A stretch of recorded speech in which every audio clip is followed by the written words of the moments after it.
Samantala, isa sa tinitignang anggulo ng National Bureau of Investigation ang anilay ugnayan sa lokal na politika sa Batangas. Ito'y hinggil sa umano'y planong honey trap at pag-frame up kay Executive Secretary Ralph Recto ng ilang mga kilalang individual. At live rin mula sa Batasang Pambansa si Jap Regala sa detalye. Jap? Sofia, posibleng maharap sa iba't ibang kaso sina Batangas 1st District Representative Leandro Leviste at former Congressman Jing Paras kaugnay sa umano'y plano laban kay Executive Secretary Ralph Recto.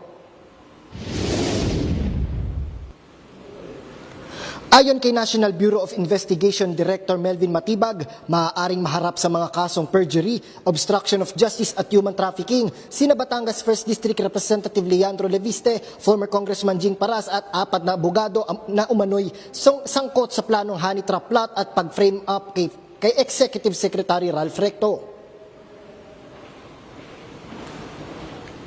Sa ngayon po, ang status niyan, yung human trafficking, it's already been filed. That's why nakakulong pa rin po hanggang ngayon yung ating tinatawag na si Elias Ken.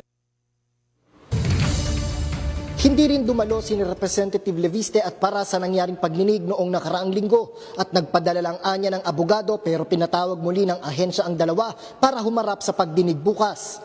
Ayon pa kay Matibag, tukoy na rin nila ang 4 na abogadong sangkot dito. Sapat na rin anya ang mga testimonyang kanilang nakalap. Hindi muna pinangalanan ni Director Matibag ang mga abogadong ito pero ayon sa kanya,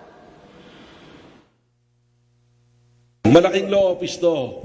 Ang mga kliyente nila, mga personalities din na malalaki. Ang problema, yung 2 abogado na involved, kilala na. At senior partners na, actually name partners. Yung 2 naman, yun ang kawaawa, bagong abogado.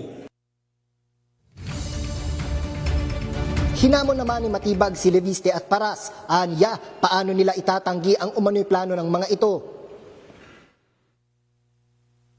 Kahit sa social media na rin lang sagutin. At ang tanong ko sa kanya at kay Kong Leviste, categorically, can you deny na nag-usap kayo at nagplano ng ganito? Yun lang po yung tanong.